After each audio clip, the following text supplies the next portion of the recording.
ओम शांति। हम सब गणेश जी को बहुत प्यार से याद करते हैं, बहुत प्यार से उनकी पूजा करते हैं, आराधना करते हैं। इन दिनों में कई लोग अपने घर में गणेश जी की मूर्ति लेकर आते हैं, उसकी स्थापना करते हैं, कई दिन तक पूजा करते हैं, लोगों को बुलाते हैं।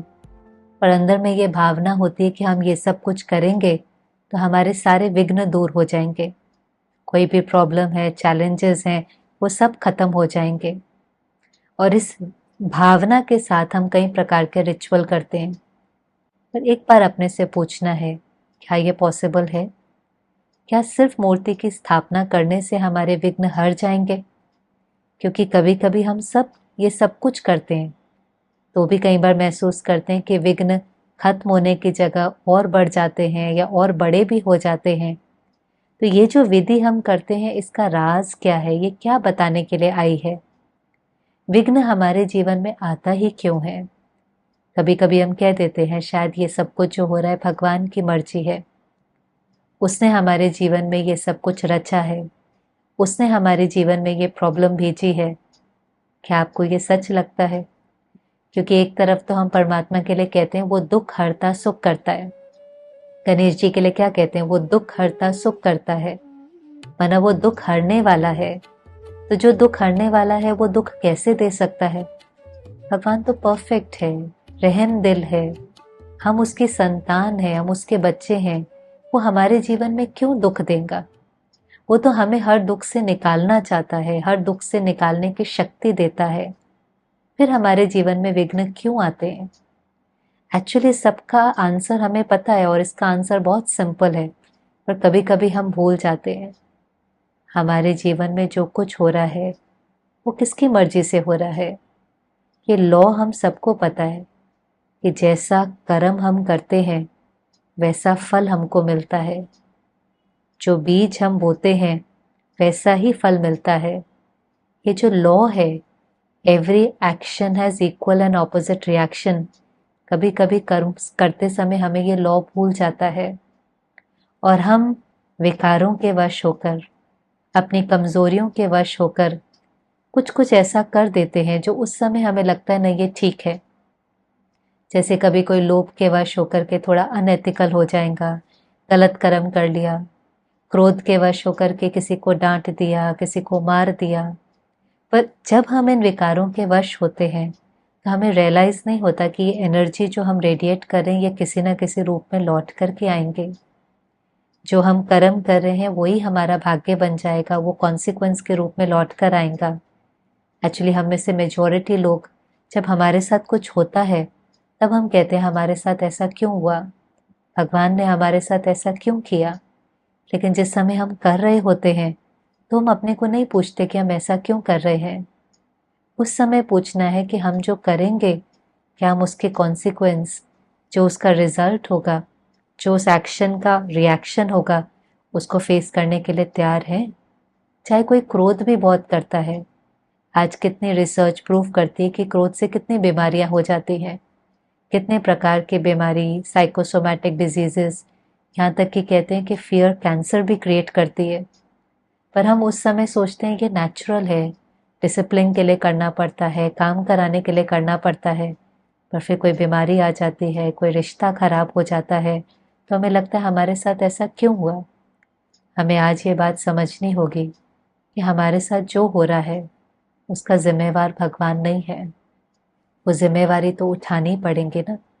उसका ये मतलब नहीं है कि हम गिल्ट में जाएं, लेकिन केवल जब हम उस चीज को एक्सेप्ट करते हैं तो आधा दर्द खत्म हो जाता है और फिर मन इस दिशा में सोचना शुरू करता है कि अच्छा अब मुझे क्या करना है, मुझे कैसे इस परिस्थिति का सामना करके आगे बढ़ना है। नहीं तो दर्द ही होता है। इसलिए गीता में भी जो लिखा है ना, जो हुआ अच्छा, जो हो रहा है अच्छा, जो होने वाला है अच्छा। क्यों ऐसा कहा? क्योंकि सब अच्छा तो है ही, लेकिन सब राइट है। ये बात इसलिए बार बार कही कि हम दर्द में नहीं जाएं और हम समझें कि जो कुछ हो रहा है वो एक्यूरेट है, वो राइट है। इसलिए जब कहते हैं कि भगवान की मर्जी है, एक्चुअली वो कहने में सिर्फ ताकत आ जाती है कि नहीं राइट है और मुझे इस राइट का सामना करना है।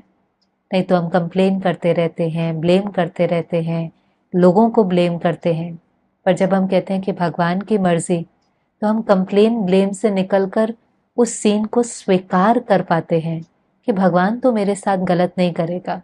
अच्छा, अगर ये उसकी मर्जी है तो इसमें ज़रूर कुछ राज होगा, कुछ वो मुझे सिखाने के लिए कर रहा होगा। लेकिन एक्चुअली ये उसकी मर्जी नहीं, ये तो मेरी मर्जी है, ये मैंने चूज किया है। इसलिए कोई भी विघ्न है तो उससे घबराना नहीं है। कोई भी विघ्न है, चाहे अज्ञानता के वश भी हमारे से कुछ हुआ जिसके कारण वो सीन सामने आई है, लेकिन अभी हमें उसका सामना करना है। और इसलिए जो गणपति के दिन है वो बहुत इम्पोर्टेंट है, क्योंकि गणपति वो सिंबॉलिक है। एक्चुअली गणपति नहीं है, गुणों का पति है।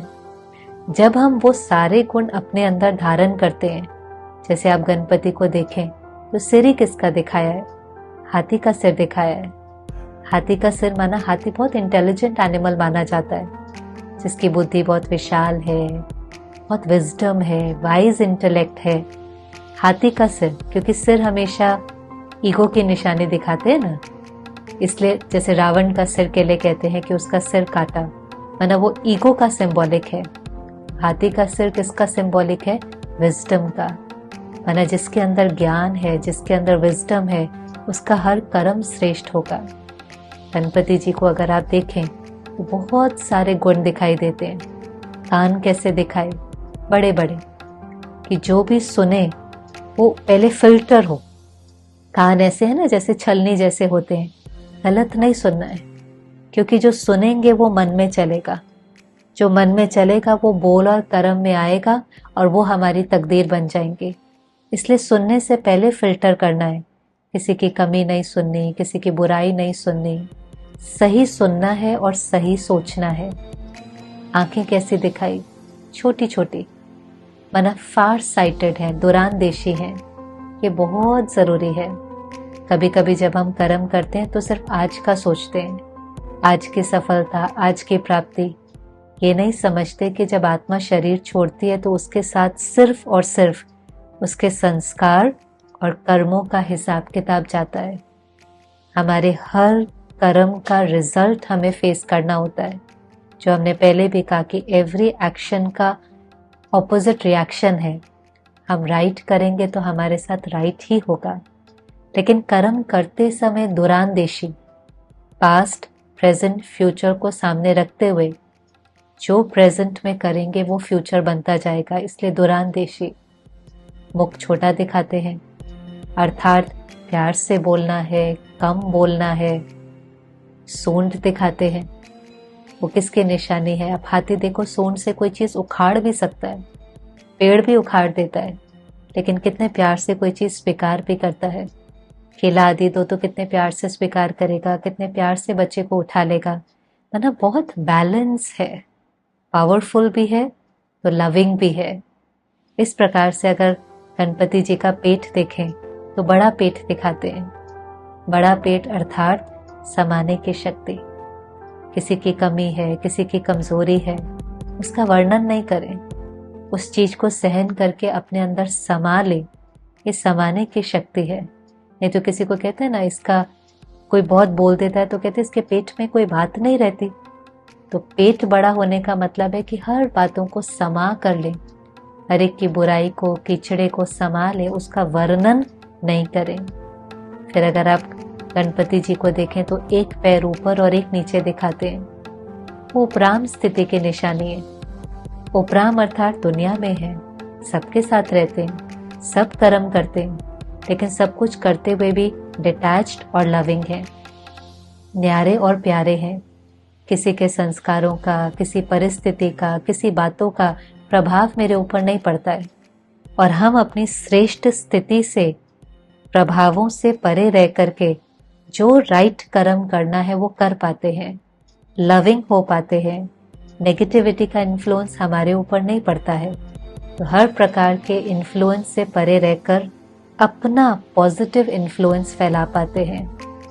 तो गणपति जी को जब आप देखते हैं, चाहे अलंकार भी देखें, हाथ हमेशा देने वाला, ज्ञान की कुल्हाड़ी, अर्थात जो कुल्हाड़ी है उस कुल्हाड़ी से अपनी कमी कमजोरियों को खत्म करना, रस्सी दिखाते हैं, मना प्रतिज्ञा लेना कि हम राइट करेंगे, हम भगवान की श्रीमत पर चलकर के श्रेष्ठ कर्म करेंगे।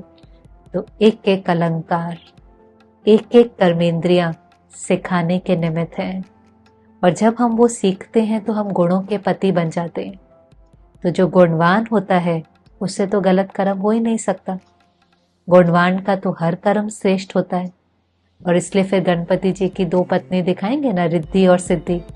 अर्थात जो गुणवान है, जो श्रेष्ठ कर्म करता है, उसके जीवन में सफलता ही सफलता है। संकल्प भी उसका श्रेष्ठ है, इसलिए संकल्प से भी सिद्धि। बोल उसका राइट है, इसलिए वरदानी बोल। कहते जो ये बोलते हैं सिद्ध हो जाता है।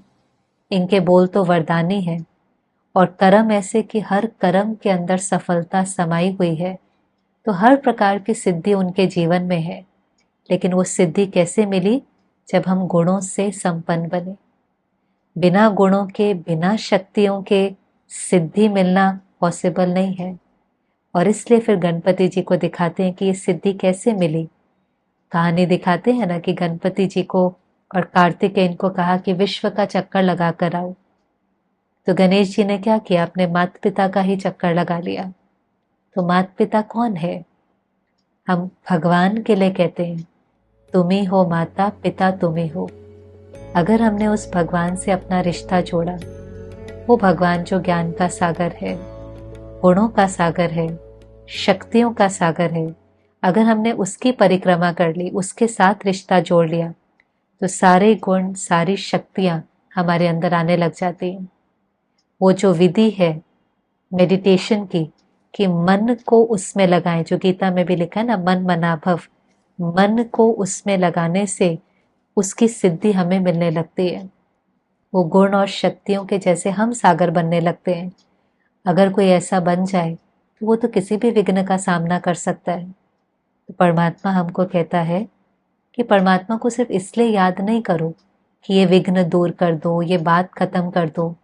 वो बात खत्म नहीं कर सकता है, बात हमें खत्म करनी पड़ेगी। जैसे कोई बच्चा टीचर को कहे आप मुझे पास कर दो, तो टीचर कहेगा मैं पास नहीं कर सकता, मैं पढ़ा सकता हूँ, आप पढ़ करके पास हो जाओ। तो परमात्मा भी क्या कहता है? मैं आपको ज्ञान दे सकता हूँ, शक्ति दे सकता हूँ, गुण दे सकता हूँ, लेकिन आपके जीवन में आने वाले चैलेंजेस को आपको पार करना है। तो योग वो विधि है जिससे हम जब निर्विघ्न बनते हैं, माना हमारी स्थिति जब एलिवेटेड हो जाती है, हमारी स्थिति जब श्रेष्ठ बन जाती है, तो हम किसी भी विघ्न का सामना कर सकते हैं। तो ये इंतजार नहीं करें कि विघ्न कब जाएगा, संसार कब ठीक होगा, हर प्रॉब्लम कब ठीक होंगी, लेकिन अपने को ठीक करना है। जब हम अपने को ठीक करते हैं, अपने को गुणों से भरपूर करते हैं, तो पहाड़ जैसी बात भी छोटी लगती है। परमात्मा कहता है पहाड़ जैसी बात भी राई बन जाती है, रुई बन जाती है, जिसको आप फूंक मार के उड़ा सकते हो। तो बात का कोई साइज नहीं होता। लेकिन अगर हम कमजोर होते हैं तो वो विघ्न बहुत बड़ा लगता है, और अगर हम शक्तिशाली होते हैं तो वही विघ्न हमें आगे बढ़ाने के निमित्त बन जाता है। जिसको परमात्मा कहता है कि तूफान नहीं लगता, फिर वो तोहफा लगता है कि ये तूफान नहीं है। नहीं तो लगता है मेरे जीवन में तूफान आया, फिर लगता है ये तोहफा है, ये आगे बढ़ाने के निमित्त है। इसने मेरी सहन शक्ति बढ़ाई, समाने की शक्ति बढ़ाई, मुझे एक अच्छा व्यक्ति बनाया, हम उससे कुछ बढ़े। तो इसलिए भगवान को याद नहीं करें कि कैसे हम इस प्रॉब्लम से बाहर निकले। It's not about getting out of the problem, it's about growing, कि उस प्रॉब्लम से हम कुछ सीखें। सिर्फ गोइंग नहीं, उससे पार नहीं होना है, लेकिन उससे ग्रो करना है। तो इन गणपति के दिनों में जरूर मूर्ति अपने घर में लाएं, बहुत प्यार से याद करें, लेकिन याद करते समय अपने को याद दिलाएं कि मुझे ऐसा बनना है, मुझे ऐसा बनकर के अपने विघ्नों को हरना है, मुझे परमात्मा से शक्ति लेकर के खुद गणेशा जैसा बनना है। स्मृति से जब हम इसको बनाएंगे तो हम अपने हर विघ्नों को बहुत सहज रीति से पार कर सकेंगे। ओम शांति।